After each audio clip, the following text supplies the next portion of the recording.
Hello po sa inyong lahat mga ka-crypto. Ako po si Pinoy Crypto Trader at sa video na ito ay atin pong pag-uusapan dito ang ibinahagi na isang technical analysis ng isang crypto expert dito po kay XRP. Kung saan ang sabi po rito ay analyst says XRP to become incredibly bullish if this resistance breaks. Yan, sabi niya rito ay itong si XRP ay maaring maaring makaranas ng isang napakatinding bullish. Kapag sinabi po nating bullish ay makakaranas po siya ng isang matinding pag-angat sa presyo. At mangyayari daw po ito kapag nabasag ang isang resistance level na ito na siyang ating malalaman kung saan po ito sa video na ito. Kaya ayan. Bago po tayo magpatuloy ay nais ko lamang po munang bigyang linaw ang aking disclaimer kung saan ang nilalaman po ng video na ito ay hindi po ito isang financial advice. For education and information purposes lamang po ang layunin nito. Maliban po dito ay nais ko na rin pong magbigay babala na wala pong kahit anumang group chat ang Pinoy Crypto Trader. Yan, CoinSkid, a notable crypto analyst, identifies a pivotal resistance level that XRP needs to break to embark on the much-awaited bullish trajectory. Kaya yan, yung unang wave ay nagtapos ng ang XRP ay nakabawi sa presyong 0.4497 nitong July 6. Gayunpaman ang pangalawang wave ay nagdulot ito ng bahagyang correction sa 0.4035. Kaya tulad po ng inaasahan ay ang wave 3 ang pinaka-disruptive na wave na nag-trigger ng kahangahangang rally patungo po sa presyong 0.6367 noong July 18. Pagkatapos nito, ang XRP ay nakaranas ng isa pang correction sa wave 4 at bumaba po ito sa presyong 0.5415 kinabukasan. Kaya yan, ito po yung chart ni CoinSkid. Kinumpirma ng chart ni CoinSkid na ang XRP ay nagtitrade sa loob ng rebound path na itinakda ng ikalima at huling wave sa oras ng paunang announcement. Hinulaan niya na ang XRP ay magkakaroon ng isa pang maliit na pagtaas bago tuluyang bumagsak matapos makumpleto ang wave 5. At napaka-interesting po na ang projection na ito ni CoinSkid ay nagkatotoo.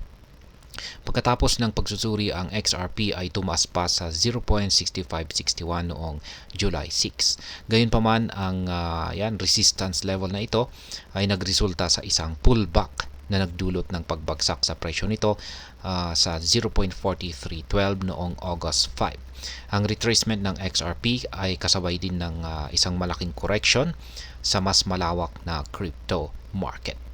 Sa oras na yon ay binanggit ni CoinSkid na ang pagbagsak ng magmamarka ng wave 2 ng mas malaking Elliott wave structure. Sinabi rin niya na ang pagbangon or recovery ay magre-representa po ito ng wave 3 structure na maaring makatulong kay XRP na lampasan ang isang mahalagang resistance level na nasa presyong 0.74 or 74 cents.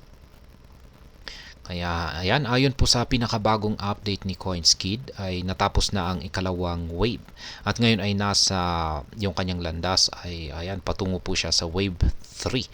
Kinumpirma ni CoinSkid na ang kamakailang pagtatapos ng kaso ni Ripple laban sa US SEC ay isa po itong mahalagang pangyayari na maaring magpalawak sa kanyang ikatlong wave.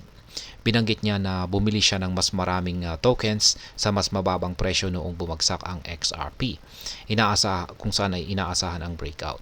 Binibigyang diin ng analyst na kailangang lampasan ni XRP ang resistance level sa mga presyong 0.74 at saka 0.93 kung saan ay nagsisilbi po itong mga hadlang mula pa noong July 13, 2023. Habang ito ay nasa kanyang ikatlong wave. Kung mangyayari daw po ito ay maaring makaranas ng isang bahagyang retracement itong si XRP bago muli po itong tumaas. At sa kasalukuyan ang XRP ay nagkakalaga po ng 0.6040 at bumaba po ito, nakaranas po ito ng pagbaba ng 2.10% ngayong umaga. Ang agarang resistance ng XRP ay nasa 0.6581 na may support level naman po mula base po sa Fibonacci indicator na nasa 0.236. Ayan. Yan po ang binahaging analysis dito ni CoinSkid sa kanyang technical analysis dito kay XRP. At ayan po, hanggang dito na lamang po tayo sa video na ito mga ka-crypto. Sana po ay inyong nagustuhan ang aking paliwanag dito. Kung inyo po itong nagustuhan ay pakiclick lamang po ang like button nito. Para naman po sa mga bago lamang dito, kayo po ay aking inaanyayahan para mag-subscribe.